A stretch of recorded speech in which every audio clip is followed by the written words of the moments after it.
This is Oppo's new Find N2 Flip, a vertical folding style phone from them this time around instead of the horizontal fold. A phone that has a 6.8-inch flexible folding AMOLED that is 120 Hz. It's all powered by the Dimensity 9000 Plus. My model that Oppo sent out to me, because I am an Oppo ambassador too, by the way, does have 8 GB of RAM and 256 GB of storage. Now, the foldable design does even come with a cover screen to it, so you can take a quick glance and see, for example, your notifications. You can use it as a preview screen for the rear cameras too, and frame yourself that way, which is rather handy. And use the phone even as a stand. You can prop it up because it isn't a spring-loaded mechanism. So the battery capacity is 4,300 milliamp hours. It does have 67-watt charging, 50 megapixel rear camera, 8 megapixel ultra wide, and a inner cutout camera which is 32 megapixels. While presented in this white and gray box, the Find N2 Flip. Lifting this up, you'll see we have our phone, and just under here we've got the charging cable. So this charging cable here is a Type-C to Type-A cable. We have our charger, which is their 67-watt Super VOC charger. Then inside this pouch here on the left, you will find a bit of paperwork, and we also do have a case for it that they do supply us, which is great to see. Even if it is a vertical flip device, it's still good to have a case on it. So this case, it comes in two halves, and as you can see clearly that it's a clear style one. Now, it's not TPU, it's more of a harder plastic they are using for this. So I'll show you what the phone looks like shortly with this case on it. And inside here, you will then find the paperwork. We do also have a SIM tray tool there. Oppo does include this too as well in the box, which is a Type-A to Type-C adapter, but what is not included is a 3.5mm to Type-C adapter for our audio. The phone does come in this protective paper slip. Now, this isn't my first time unboxing this phone. I have seen it before because I was in Malaysia with Oppo as an Oppo ambassador. So this is really a second take and a proper first impressions, because I only handled that phone really just for about 30 seconds to a minute or so. And this is what our case looks like on it. So it does offer protection for the cover screen, the camera lenses right there, and then all around the edges of the Find N2 Flip. So decent protection, and actually not a bad case here.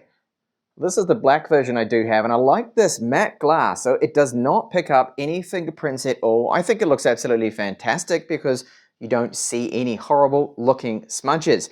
Now, the spine along the back of it right here, this is made out of metal, and you can see the Oppo branding there, of course, and it has a bit of a pattern to it, the design, and it feels really good quality.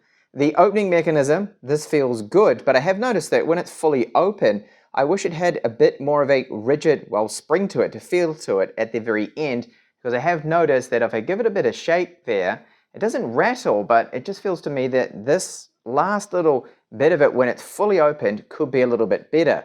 Now, my first impressions with the video that we did with Oppo was that the crease here, you didn't really see it, and that is when you look at it front on, like right now, you don't see that crease. But clearly, at an angle, yes, it's there, very present. And when I run my finger over it, you do feel a slight little lip there, but you don't notice the crease too much when in actual use. It is very bright. So up here, we do have a 32 megapixel camera. I'm just gonna unlock the screen here for you with the always on fingerprint reader, and it's a very clear screen. So this camera, 32 megapixels, but only supports 1080p video for your vlog footage. However, you can, of course, use the rear cameras here. So the rear cameras, we've got a 50 megapixel main camera, 8 megapixel ultra wide, which is the weakest out of all of the cameras that are on board here with this Find N2 Flip, dual tone LED flash, and then the rear screen here, the cover screen. So this cover screen, this one is very good.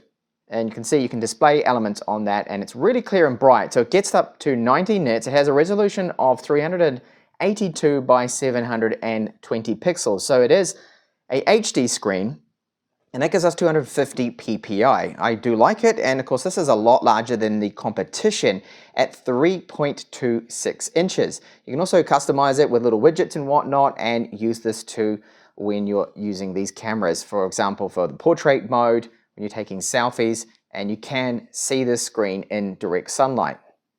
Taking a look at both the bottom and the top of the phone here, you'll see that the frame around the outside, this is made out of metal. So we have our microphone, we've got a port there for the loudspeaker.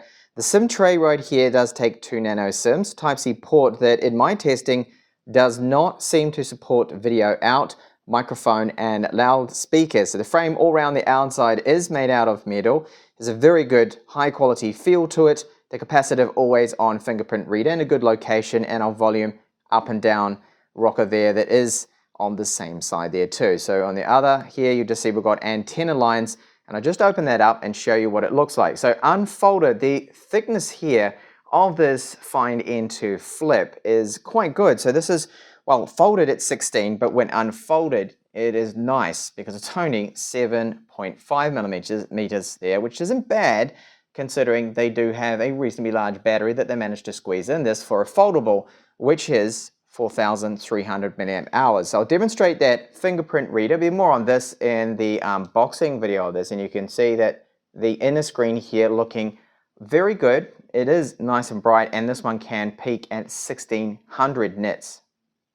Because the fold mechanism is not spring-loaded, you are able to use it like this. You can prop it up, and it can be used then as a camera stand. So if you don't have a tripod, well then you can prop it up like this. You can launch the camera app, and you're able to then take photos. So imagine you've got a table, you could mount it on that table, simply just turn it around, put the timer on, or use the screen on the back, of course, as your preview window. So it's handy that it doesn't have that spring-loaded mechanism when you use this foldable, so you can use it in that flex mode, the fold mode. That 32 megapixel front-facing camera is a cutout style one, so it's not the under-display camera, which is a good thing, means we have a clear camera at least, and you do notice that cutout at the top. In hand, the phone does feel very good. It's comfortable weight. It's 191 grams for a foldable, is not too bad. And the screen here, so very bright as mentioned, it's a 1600 nits peak that it can do. And because it's not covered with glass like Gorilla Glass Victus or anything, which by the way, we do get Gorilla Glass 5 on the rear screen, it is exceptionally clear. The contrast and everything does look really good with this. Very smooth as I scroll here. Now the resolution we have with this particular screen is a 1080 by 2520 pixels. So it looks sharp. You do not see the pixels.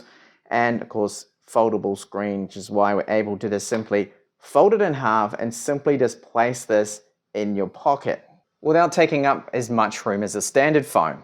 So my model here does have 8 gigabytes of RAM and 256 gigabytes of storage, and I have noticed so far, first impressions, that the UI is very quick, smooth and fluid, and very little bloatware here with Color OS 13, which it runs based on Android 13 here. Now we get your typical settings, and I do find the UI for Color OS so far happens to be one of my favorites. I think in terms of optimization, performance and features, they are very good and have us covered.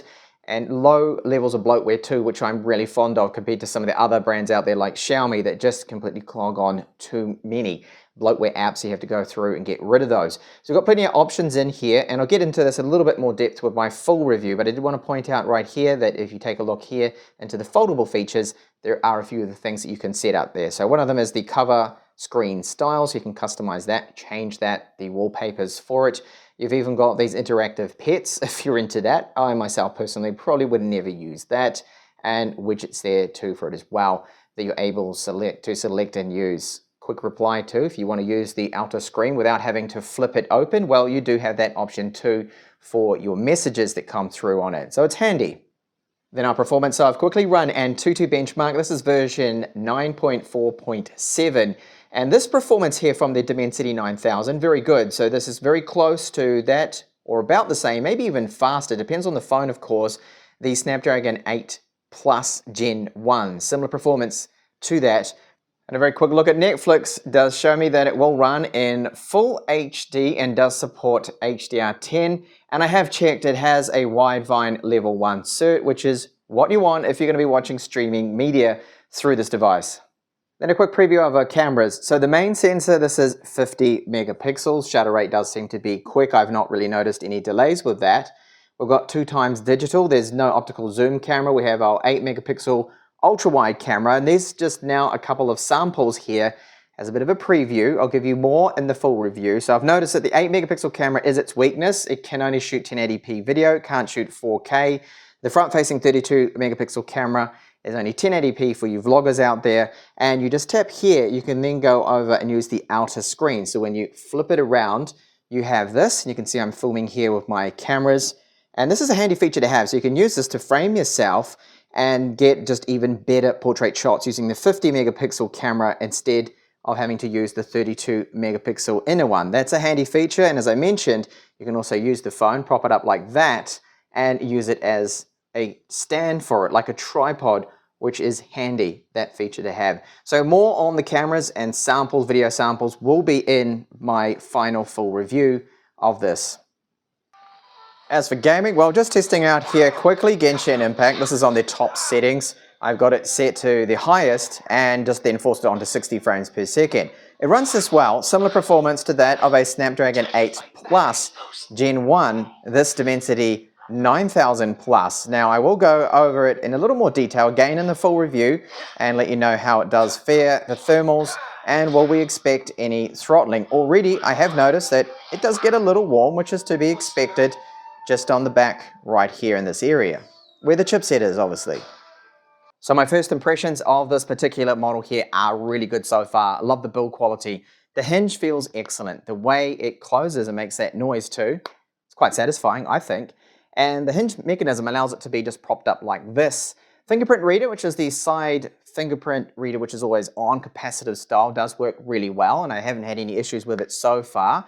The screen is stunning. It's very bright, it's very clear because it doesn't have any glass over it, so yes, you have to be a little bit more careful with it, but when it's closed, that screen is protected, which is another reason to go for this style of foldable versus, say, others, or the outer fold screens with some of the foldables out there, say from Huawei. They're very susceptible to damage, but no, it's all covered with it. So charge times, the battery life that I can get out of it, that's all going to be covered in the final review, along with more camera samples, a little bit more on the gaming. I'll speak a bit more about throttling too, and everything else in between will all be covered. But I'm really liking the look of this phone here. And I think if you're into this style, it's got a lot of things going for it, like the slightly larger battery, the larger cover screen on the outside being 3.26 inches, AMOLED, and then of course being faster charging than the competing phones out there like Samsung's models there. So do stay tuned for that final full review here of Oppo's Find N2 Flip.